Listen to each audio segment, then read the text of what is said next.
Suicide is a tough topic, but the Washington County Reach for Hope Suicide Prevention Coalition wants you to know that there is always hope. We are a caring community reaching out to provide compassion and hope for a community free of suicide. In the next half hour, we'll talk with community partners to identify risk factors, raise awareness, and discuss prevention strategies. Hello and welcome to another edition of Reach for Hope. I'm Melissa Anderson, where there's always hope. Now, my guest today is a woman who agreed to share her story, how she has managed to get through the harsh reality of suicide. With me is Megan Young of St. George, a business owner and a member of our community. Welcome, Megan. Thanks for being on the show today and agreeing to share your story. Yeah, thanks for inviting me, Melissa. Yeah.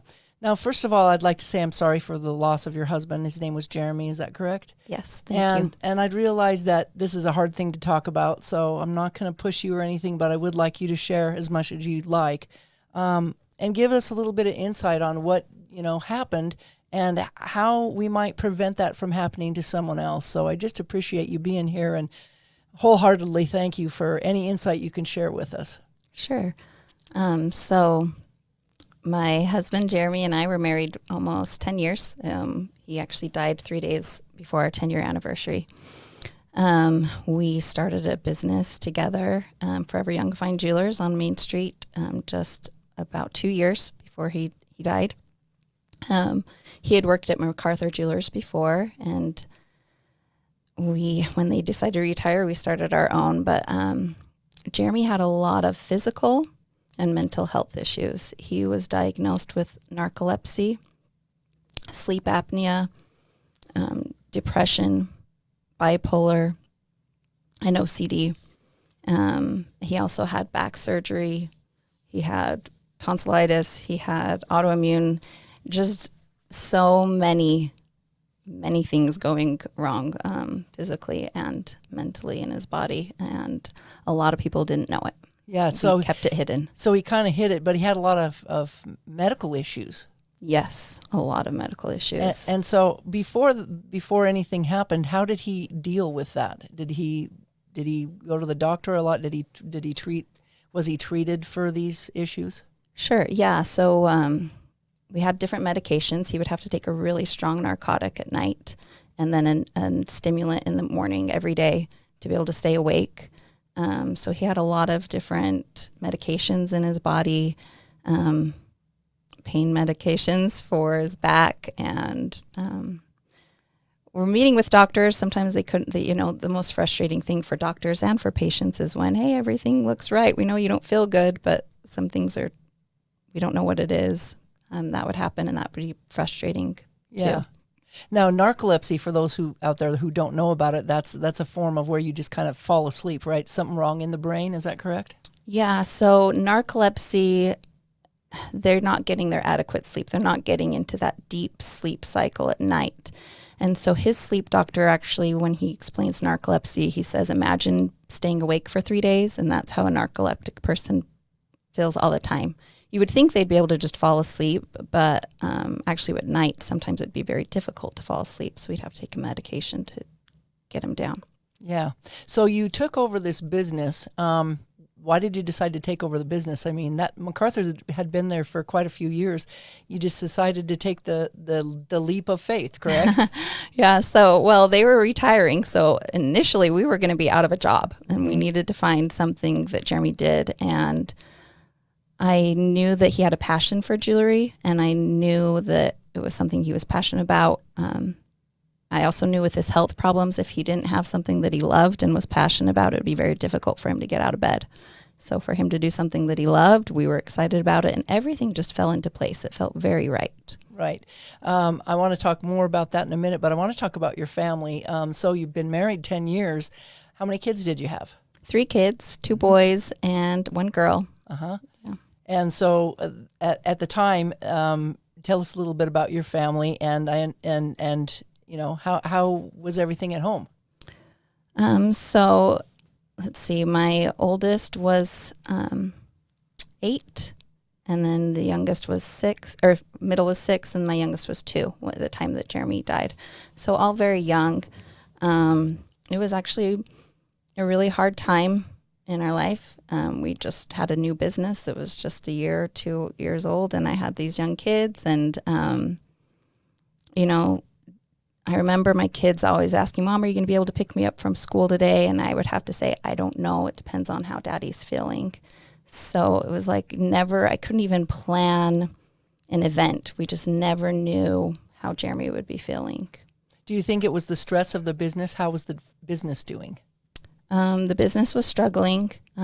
Probably from the outside, a lot of people thought it was doing great, but it was. We had a lot of business as far as just a lot of expenses, and we were struggling financially. It was a very difficult time.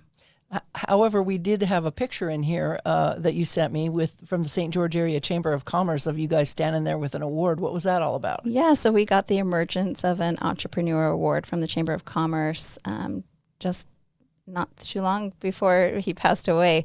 So that was a great honor and a huge highlight for us. Did that make a difference for him? A difference in his feeling and his? You know what? I'll be honest. He was excited about it, but he didn't feel that he deserved it. I remember going to the banquet dinner, and it was so different because Jeremy was such an outgoing people person. Just loved to network, loved to talk to people. But at this time, when we sat at this table, he was just quiet, and we had some great people there we could have networked with and talked to. And even then, a few months before, he was already suffering. So he had some depression going on. I want to talk a little bit about that. So what do you think was going through his mind mentally and when he was struggling? How did he want to reach out for help, or did you try to help him reach out for help? Or? Oh, sure. Yeah. I tried a lot, and we did have him going to therapy, and we did have him meeting with doctors. But I do remember thinking in my mind a lot, you can lead a horse to water, but you can't make him drink. I think looking back now, he felt a lot of shame for feeling the depression, because that's kind of a stigma people put. And that's what I love about this, is to say depression and mental illness is an illness. It's an illness just like cancer or diabetes. And we don't give shame when people have those illnesses, but for some reason there seems to be a stigma or shame with mental illness. Yeah, like there's something wrong with them. Yeah. But there is something wrong. There is, but it's not their fault. Right. And so they take on that guilt, and that shame comes along. So were there any indications that he might be going to take his life? Looking back on this, and obviously hindsight's 2020. Right. That's probably the biggest question that everybody asks when somebody takes their life, and what could I have done differently? And something I actually met with a therapist quite a bit. Like, you always play the blame game. But in wanting to help other people to know, because I feel like I didn't have the education. I was not educated on mental illness. There were signs. He would say, not directly, but he would say, if this doesn't get better, I'm done. And I just figured he was done with the business, or knowing Jeremy, and you can talk to anybody, you wouldn't think that he would take his life. So, and I think the other thing is we are so scared to ask people, are you thinking of taking your life? Because we think that if we ask them, we're putting that idea into their head. I have since learned from some different training that it is actually one of the best things you can do is to ask them directly. They're just waiting for somebody to open that door because they're scared to have that thought in your mind. I can't even imagine having the thought of, oh, I'm wanting to take my life. That's a scary, scary thought. Did you ever ask him that? No, I never did ask him. So that's the lesson we need to learn today. Absolutely. Is to ask that question. Absolutely. And we're going to talk about that more in a minute. Now, at the time, there was no access center here like we have now, because it was, 3 years ago? Correct. And so there was no place for him to walk in and to try to get help, or even if he would have, he probably wouldn't have because of the shame. I don't think. But there was no place to even refer him to at that point. But there is now. So tell us about what you did to try to help him in that moment. And did you reach out to therapists and things like that? Yeah, I was actually reaching out with the doctors because, again, he had a sleep doctor, he had his general doctor, he had a psychiatrist, and then he had a psychologist. So I was like, we need the four of you to work together. It's a very difficult thing to do, trying to be proactive as much as I can while also taking care of him and raising 3 kids and trying to keep a business afloat. It was a very stressful time. And to be able to get into the doctor was a struggle in itself. Mm-hmm. I just wanted to be able to meet with a therapist. Like, I'm the one at home with him. I need to know, how do I talk to him? How do I communicate? What are the tools? I need to be educated on when to show justice. When do I show mercy? But even to get in with that, I had to meet with a general doctor, and he met with me. He then referred me to the psychologist, but actually by the time that I was able to get an appointment, that was the week that he took his life. So how often had he gone in there prior to that? He went, I think he was going at least every month. It may have been every 2 weeks, but sometimes he wouldn't go to his appointments. So I finally got to the point where I was like, okay, I'm going to have to just miss the store, which again was hard because we had to keep a business going in order to bring money in for our family to pay for these medical. I mean, it's just all a domino effect. Right. But the Wednesday before, I had actually was able to go into his appointment with him and found out that he was not being completely honest with the therapist. I don't think she realized just how bad it was. He would show up in his suit and tie and look like everything in life was great. And then she saw the reality of, oh, he's actually in bed 5 days of the week, and Megan's doing all of this. So then we were going to start meeting weekly. And I thought that was great. That was good. But I don't know if that spiraled him more. The therapist, I don't think, had any inclination that he was suicidal either, meeting with him just days before. So he was good at hiding it. Absolutely. Because he didn't want people to know. Right. But you knew. Well, I knew how much he was struggling. Yeah. Yes. But you didn't have a clue but I that he was didn't going to go that direction. I didn't think he would go that direction. No, I would never think that Jeremy would take his life. Right. So what was his relationship with your children? What were they thinking? They were so young. I mean, they knew Daddy was sick. They knew he was in bed a lot. Mm-hmm. So when we did finally tell them how Daddy had died, my oldest was said, I miss Daddy, but I'm glad he's not in pain anymore. Right. So. Well, it looked like you guys had some great times together. It was he went to trick-or-treating and did some things. And, yes. On Halloween. Yes. So I'm sure that this was a big struggle. Tell me a little bit about then how you were leading up to the days before. What happened then?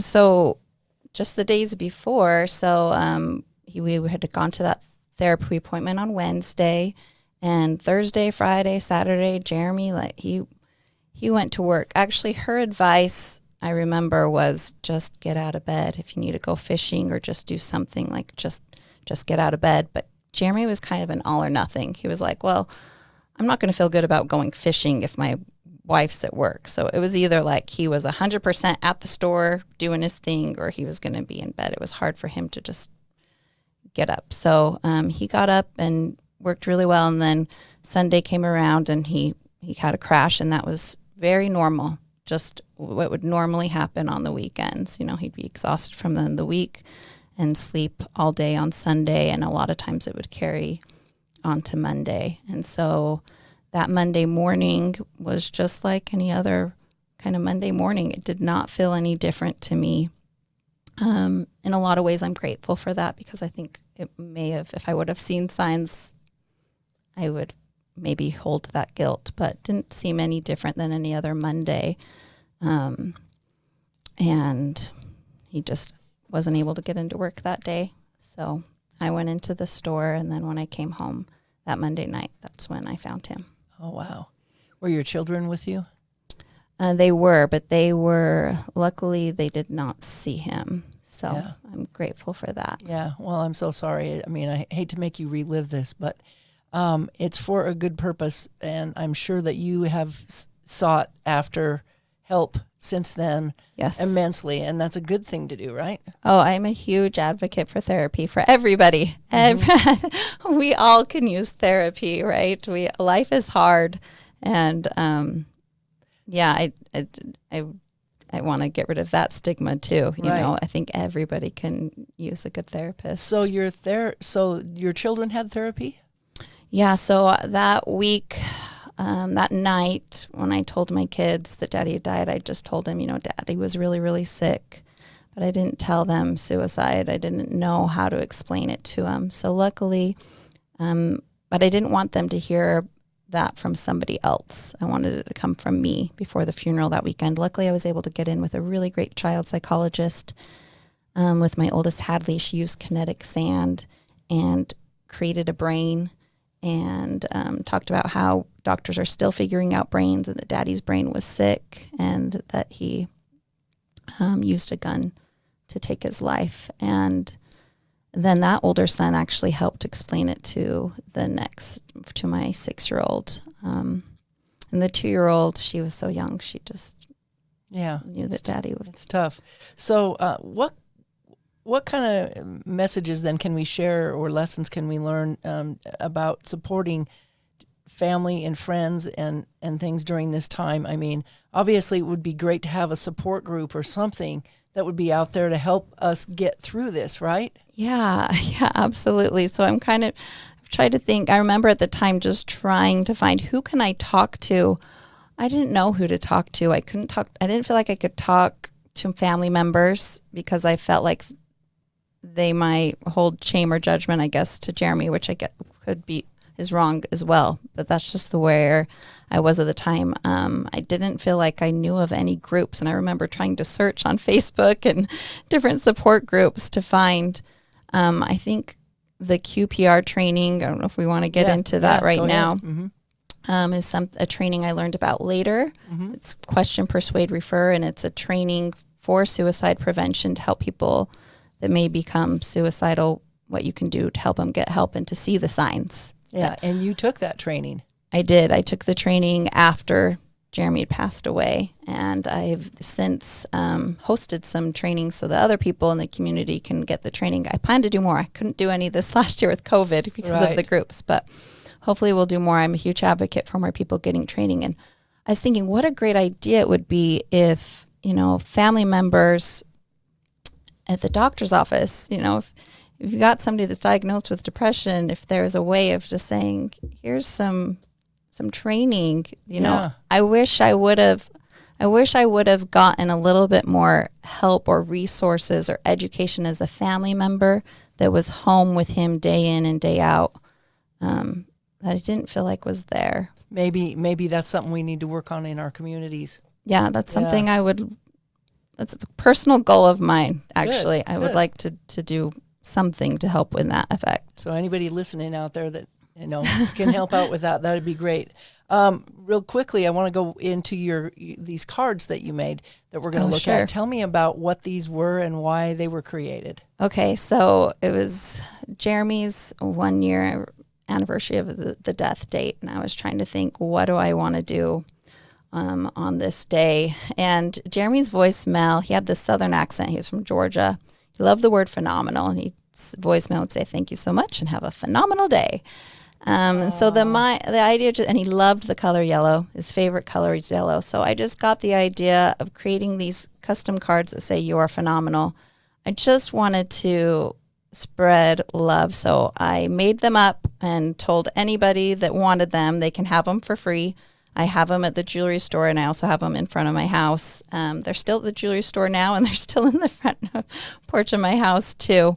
Just because we can all use love. And I know a lot of people reached out to Jeremy when he was struggling, and he wouldn't always respond back. Mm-hmm. It's hard as a friend when you're, trying to reach out and they don't respond back. But I do know those made a positive difference to Jeremy. So if you've got a friend Even if you're like, oh, they're not responding back, they're not returning my calls, or more than likely they're still really appreciating the fact that you're thinking of them and Right. and sending them some love. Even a quick text or something. Absolutely. Yeah. And tell them, hope you have a phenomenal day, right? Yes. Yeah.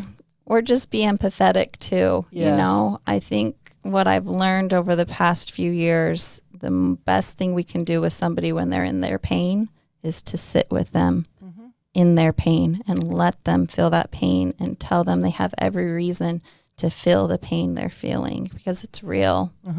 And sometimes we try to talk them out of it, and that doesn't help. No. They just need to experience that pain. Right. Exactly. Everybody feels it differently. So we're not inside their heads or bodies. Yeah. Yeah. And that was what was a really a thing for me. I was like, I have no idea how Jeremy is feeling. Right. And I knew I didn't know. Right. And it was really hard, probably the hardest thing, to just see him suffering and not know how to help. Right. Yeah, that's one thing I wanted to talk about was the stigma, and we just need to, pay attention to that and know that we can all play a better role and a better part in that in our communities and amongst our friends and families. You have some pictures from the Jubilee of Trees. Was that a tree that you made, or was it someone else that made it? Or Sure. So, also that same Christmas that year of 2018 when Jeremy passed away, we had the Jubilee of Trees, and this was again kind of a way for me to hopefully bring more awareness. This picture of this perfect looking family that is not so perfect. And my aunt Rhonda actually designed and created the tree. I do not have talent in that way, but she did an amazing job. And we had a poster in the front that talked about suicide prevention and wanted to make it a public thing. And the community actually really responded to it. The tree, I wasn't putting it out there to win awards, but actually won 3 awards that year. So the People's Choice, all the people that come to Jubilee of Trees vote on a tree, and it won that one. And then the board of directors all vote on a tree, and they voted for that one. And then the tree designers themselves vote for a tree. So I think it really impacted people. And I actually had a gentleman come into the jewelry store later. He said, I saw your tree. I had a friend that was struggling, and I remembered your tree, and I took him to get help. And that was just one person. You saved a lot. I don't know about that, but at least we got some more education out there. Yeah, and I think that's what this is all about, is education and also communication. We need to, that's the biggest part of any situation, is to communicate and talk, just like we're talking now. Yeah, we definitely could have communicated a lot more. And it's hard because that's what relationships are all about. And sometimes you just don't have time for it. You got to do something else, But we need to take that time. I think what you said earlier is be still and listen and think and, communicate, but listen. I think if we listen and have that empathy and understand, and ask them, what can I do to help? What can anybody do to help? So that they know that you're there. And the training that we talked about earlier, the QPR training, I just think that's really important too. And I'm really thankful that you took that training. I've taken that training. And it's really hard to ask someone that, especially if it's a stranger. If you see someone and you're like, they're sitting on the bench and you're like, do I just ask this stranger, are you thinking about taking your life? And, I saw a guy the other day and I asked him if he was okay. And he had his head down and I thought, are you okay? And I did. I asked him and he said, yeah, I'm not feeling well today. He said, but I've got somebody that's going to come by and pick me up. And I said, okay, well, let me know. I'm here for you if there's anything I can do. And he said, thank you. So I knew he was okay. Maybe he was just physically hurting, but I know he didn't feel well. And you just never know. You never know. I've heard a lot of stories of that where just having somebody notice them can stop them from taking their life. What I'd like to just briefly have you say, we don't have much time left, but how are you and your children doing now? We have a picture of you together. How's it been being a single mom? It definitely has its struggles. I do feel very grateful and blessed. I've had a lot of support, But I want to be honest and say we still have our really rough nights. I still have nights this last week where we were just bawling and my kids are missing their dad. Yeah. Nothing replaces that relationship. There's nothing more important than relationships. Mm-hmm. So if you feel like you're being a burden to your family or anything like that, you're not, because you're there and they want you. And That's right. Yeah. Yeah. I'd just like to say thank you for joining us and appreciate you for reaching out to us and sharing your story. So thank you so much. Thank and hang you. in there. Thank you so much. And same with all you out there. Just take care and have a great day. The Reach for Hope Coalition wants you to know that we care about you and we are here to help. If you or someone you know is thinking about suicide, reach out. You're not alone. To access resources for yourself or others, visit our webpage at reachforhopeutah.org. That's reach4hopeutah.org. If you are experiencing a crisis, please call the Suicide Prevention Lifeline at 1-800-273-TALK, because you matter and there is always hope. This has been a production from a podcast studio.